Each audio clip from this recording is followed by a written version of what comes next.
Hello, my awesome first grade artist. Today we are going to be starting a new project. We're going to use some new materials. I think you're really going to enjoy this and we're going to learn a lot. So these are called Aztec suns. I'm going to tell you about the Aztecs in just a minute and we're going to talk about these. But these are our sun images. And we're going to be using something called model magic to make the middle part of the sun. And then we're going to use some pretty metallic Sharpies to create the rays of our sun. So teachers, before you start this project, let the students watch the YouTube video, I Like the Sun, Reading Books for Kids. And it's not about Aztec suns, it's just a book about the sun to kind of get them in the mood for what we're doing. And then these are going to be projects that are going to be best done, for the most part, at centers. So especially when you're creating your model magic centerpiece and when you're painting that part. So you can do the rays and stuff at your tables. That'll be easy, but you're probably going to have some center time. So in your lesson plans, I have written for you to have the class watch Art for Kids Hub video on drawing the sun. So while you have students in the back making their model magic centers, you can have the rest of the class watching that Art for Kids Hub video, take up the papers at the end, and then they can work on that throughout this lesson. You'll have two things going so those children don't get bored. So to begin with, students, let's talk a little bit about the Aztec sun. So first of all, let's look at our map. The Aztecs were a group of people who settled in the Valley of Mexico in the 13th century. Okay, so this is a map of our whole earth. It shows all the countries, all the places where people live. And we live here in the United States of America. And then right down south of us is Mexico. And that's where the Aztec people lived. And like I said, they were a group of people that lived a long, long time ago, like 800 years ago. And in their culture, they built these big palaces and pyramids and temples for people to go to and to worship in. And the sun was very, very important to their culture. They realized how important it was to us because we need the sun. We need the sun for plants to grow and we get vitamins and nutrients from it. But for the Aztecs, it represented strength and power. And so they created many, many pieces of art to honor the sun. So I'm going to show you a few examples, and your teacher has this. So these are just some beautiful sun designs that were created by the Aztecs. You see, they've just used different shapes and lines and created patterns. So remember, a pattern is a color, a shape, or a line that is repeated over and over again. And you can see how they've used the same shapes and lines in this one. And then I kind of like this one down here. He's sticking his tongue out, isn't he? He looks silly. So those are some examples, and you're going to be creating your own Aztec sun. Okay, to begin with, teachers, you'll want to pull probably just a few students in the back at a time at a center, give them each a paper plate and let them write their name on the back. It's important to use these wax-coated plates because the model magic, as it dries, it won't stick to it. So give them one of those, and then each student will get a package of this white model magic. So you're going to let them open it up. You can let several students work at a time in this. And just let them use their hands and start squeezing it and getting a feel for it. This is called kneading it, and it kind of softens it up for them to use, and it's good for their hands. It's good to get strength. Okay, so once you've kind of worked it for a little bit, you're going to start rolling it into a ball shape. You can do it in between your hands like I'm doing, or I'm on the table here, and I'm kind of just rolling it into this ball. See how I'm making my hand go in a circular motion? Then every teacher will have a bunch of these rubbing plates. They have different patterns and textures on them. Texture is how something feels, and we've already talked about what pattern is.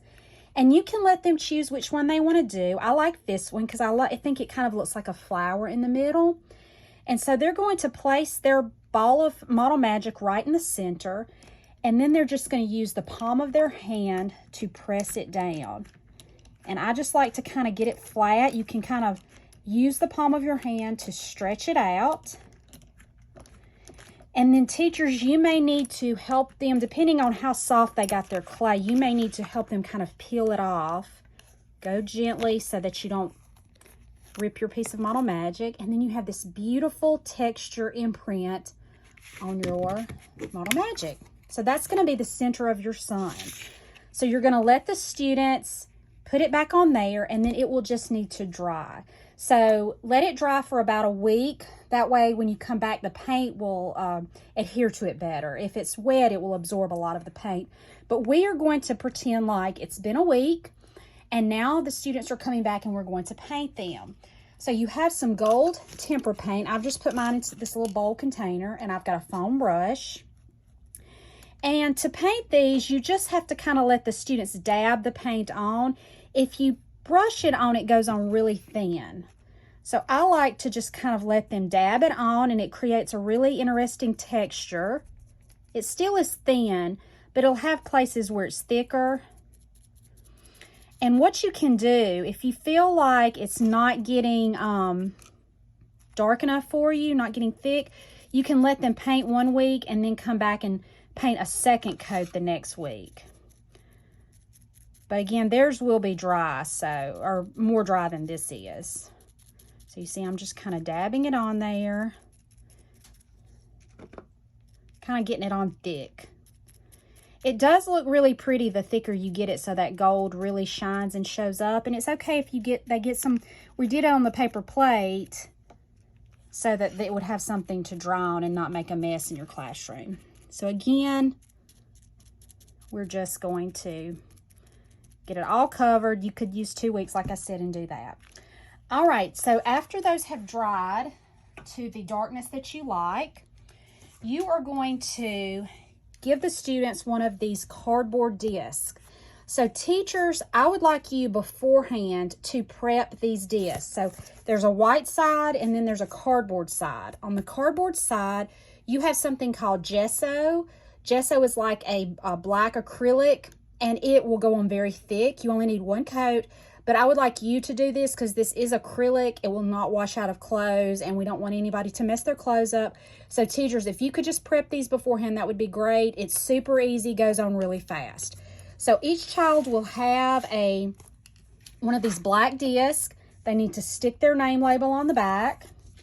And then my Model Magic is still wet, but I'm going to pretend like it's dry because the students will be dry. And you are going to glue this on there. Let them glue it, or you can glue it. You can either use hot glue, and in that case the teacher would do it, or you can let the students use Elmer's glue. Just put plenty on there. And again, mine is wet, so I'm being really careful, and it'll go right in the center. Then you will just let the students start drawing some different designs, some different shapes and lines around to create the rays. So this is one example. This is another example I did. And so you can let them start with a pencil. I don't know if, yeah, you can see that on mine. So I'm going to just go around and make some triangle shapes. So the pencil actually shows up really well on the black gesso. Now students, you don't have to do triangle shapes. You can do whatever you want for your rays of your sun, because I want everyone's to look different. I don't want yours to look just like mine. Yours should be special because you are special. Okay, almost finished. And then you can just go in with some other shapes. I'm going to make a circle in between each one.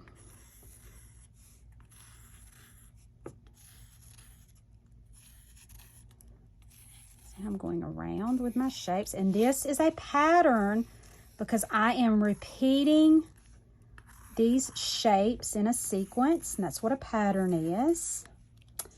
And I think I'm going to now make some stripes on my triangles. This is also a pattern, and I just make stripes by drawing lines.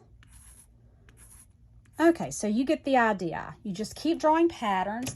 Then your teachers will give you two different Sharpies. There's a gold one, this is gold, and this is called bronze. They are metallic, and those colors were very common in the Aztec culture because the sun is warm, it's hot, and we think of these warm colors. So you can decide which ones you want to use. I'm just going to start going over my lines. I'm using the bronze right now.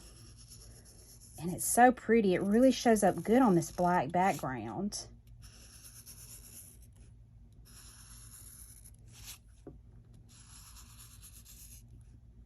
Oh. Try to do a good job of staying on top of the lines you made earlier. And teachers, if you find that they are having a hard time staying on the lines they drew with a pencil, you may want to forego the pencils and let them draw straight on here with the markers. You'll just have to kind of see how that's working out for you. So it's fine if they just want to start drawing with their Sharpies, but some students may feel more comfortable kind of planning it out first. Students, remember though to take your time and really try to do a neat job, because your teachers will send these back to me and then I will put them on Artsonia. And so you want to do a really good job so people can see your art on Artsonia. And I'm going to show you the gold. So it's a little different. It's pretty. And then I'm going to outline that. And you would go around. You're not going to be coloring a lot with your Sharpies because we don't want to waste them. We want everybody to have a chance to use these. So you're really just drawing lines and shapes. And then I could go in and do those. Okay, so that gives you an idea. I cannot wait to see what you come up with. Let me put my two finished ones back here so you can get maybe some ideas. You see I've used some spiral lines, some squiggly lines. Be creative, come up with something really new and interesting, and I will see you next time. Bye.